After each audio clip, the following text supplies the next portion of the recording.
Baik Bapak Ibu, kita akan bahas mengenai kenapa harus menabung di 3A Networks CAR. Sebelumnya, saya mau menjelaskan kalau di 3A Networks, kita menabung investasi dan diproteksi. Di mana sama seperti perusahaan asuransi lainnya, di 3A CAR juga ada yang namanya biaya akuisisi atau biaya pengelolaan. Pertanyaannya sebelum Anda join di 3A Networks CAR ini, Anda rela nggak bayar biaya akuisisi 4,4 juta?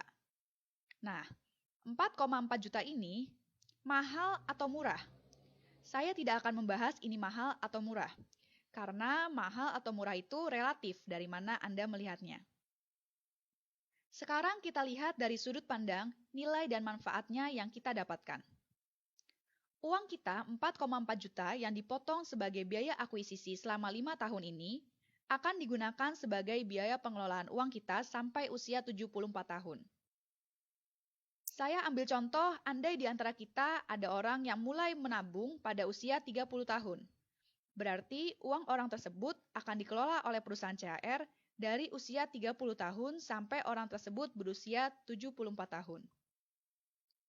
Jadi, uang orang tersebut akan dikelola selama 44 tahun.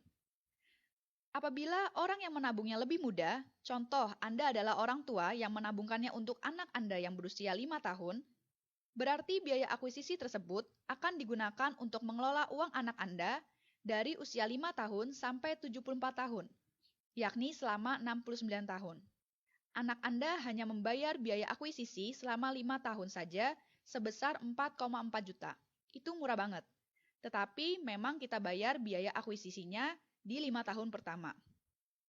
Kenapa? Ya, karena perusahaan juga perlu untuk hidup. Untuk operasional perusahaan, untuk bayar gaji karyawan, sewa gedung, dan lain sebagainya.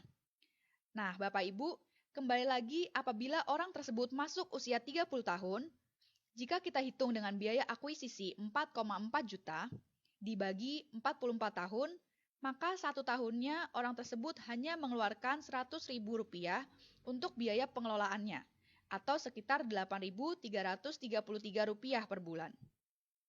Baik, sampai sini semoga membantu Anda memahami kenapa Anda harus membayar biaya akuisisi. Sekarang kita lanjut ke tabel ilustrasi perkembangan investasi Anda. Berapa manfaat yang Anda terima dari investasi Anda? Di sini ilustrasinya adalah seseorang yang mulai menabung di usia 30 tahun. Dia menabung setiap bulannya 350.000. 350.000 per bulan sama dengan 12.000 sehari. Jadi, program ini bukan untuk mereka yang mampu atau tidak mampu, tetapi mau atau tidak mau. Hanya soal niat, karena 12.000 per hari ini adalah nominal yang terjangkau untuk semua orang. Kewajiban menabung di CHR hanya 5 tahun. Setelah 5 tahun, stop, tidak perlu menabung lagi. Nah, pertanyaannya, karena banyak sekali orang yang bertanya, nanti uang saya berkembang jadi berapa, Mbak? Nah, tabel di layar Anda bisa baca nilai investasi rendah, sedang, dan tinggi. Rendah 6%, sedang 14%, dan tinggi 20%. Maksudnya apa? Saya mau tegaskan lagi kepada Anda, nilai rendah 6%, sedang 14%, dan tinggi 20% di sini bukanlah bunga, tetapi asumsi perkiraan perkembangan dari nilai investasi Anda. Dan nilai ini juga tergantung dari niat Anda berinvestasi di CHR. Jika Anda berniat hanya untuk berinvestasi jangka pendek, kira-kira di bawah 5 tahun, maka Anda bisa asumsikan perkembangan tabungan Anda dengan nilai rendah saja. Kenapa? Karena uang Anda belum dikembangkan secara maksimal. Apabila Anda berniat untuk berinvestasi jangka sedang, kira-kira 6-10 tahun, Anda bisa asumsikan dengan nilai sedang.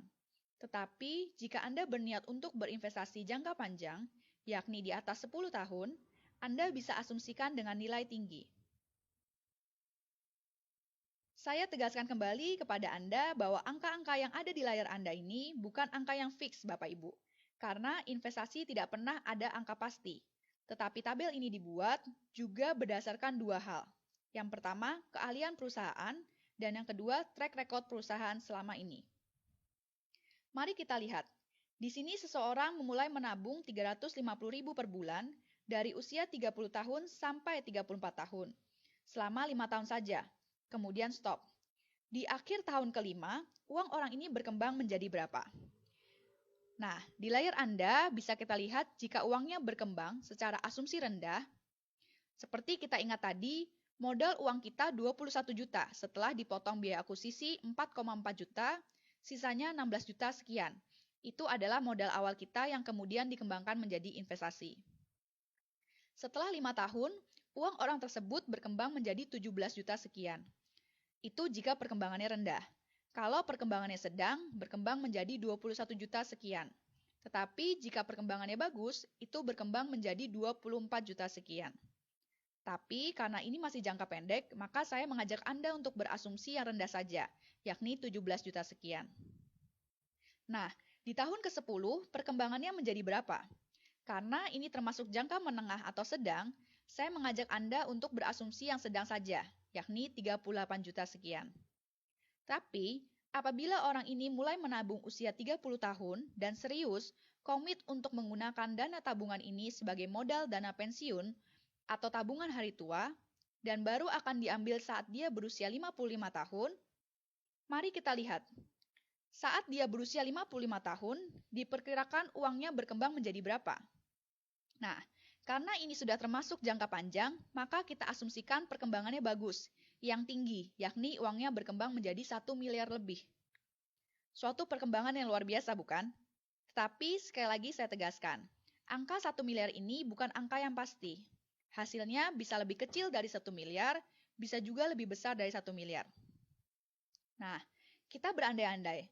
Andai saat usia 55 tahun, uang orang ini bukan 1 miliar, tetapi asumsikan jauh di bawah itu. Hitung yang buruknya. Andai berkembang hanya menjadi 700 juta atau hanya 500 juta saja. Masih bagus nggak menurut Anda? Kalau menurut saya, masih bagus sekali dibandingkan orang ini menabung secara konvensional. Nah, kita mulai bandingkan jika orang ini menabung secara konvensional di bank atau di tempat lain. Bedanya dengan menabung secara konvensional adalah nabung di konvensional itu tidak ada batas waktu. Jadi, jika Anda ditanya mau nabung bagusnya sampai kapan, ya sampai semampu dan sebisa Anda. Semakin lama semakin bagus. Tidak ada batas waktunya. Kita ambil dengan nominal yang sama, 350.000 per bulan, atau 4,2 juta setahun. Apabila orang ini ingin punya dana pensiun saat dia berusia 55 tahun, berarti orang ini harus terus menabung sampai usia 55 tahun, betul? Kita hitung. Dari usia 30 sampai 55 tahun, jaraknya adalah 25 tahun. Dikalikan 4,2 juta, maka jika orang tersebut mulai menabung setiap bulan 350.000, dari usia 30 tahun sampai 55 tahun, saldo tabungannya saat dia berusia 55 tahun adalah 105 juta. Ini adalah saldo kalau dia menabung secara konvensional. Dan dengan kondisi orang tersebut harus terus-menerus menabung dari usia 30 tahun sampai 55 tahun tanpa pernah bolong sekalipun. Jadi pilihannya hanya dua. Anda perlu menabung selama 5 tahun, setelah itu Anda tunggu sampai usia Anda 55 tahun dan perkembangannya luar biasa, atau Anda memilih menabung terus-menerus selama sekian puluhan tahun, tapi ujung-ujungnya saldo Anda malah semakin sedikit, Bapak Ibu, lebih kecil. Nah, ini hanya perbandingan, supaya Anda punya gambaran apa bedanya nabung di CHR dan nabung secara konvensional. Tetapi saya tegaskan kembali kepada Bapak Ibu, program ini dibuat bukan untuk menggantikan tabungan konvensional, bukan untuk menggantikan tabungan di bank, karena sifatnya berbeda ya. Jadi, kalau kita menabung secara konvensional, itu untuk jangka pendek, untuk harian. Tapi kalau Anda menggunakan program ini, saya ajak Bapak Ibu untuk serius dan fokus menggunakannya untuk jangka panjang. Karena program ini tidak cocok untuk jangka pendek. Untuk Bapak Ibu yang masih ingin lebih tahu tentang program ini, silakan mengikuti kuliah WhatsApp yang diadakan setiap Jumat jam 19.30 waktu Indonesia Barat oleh Satu Hati Tim.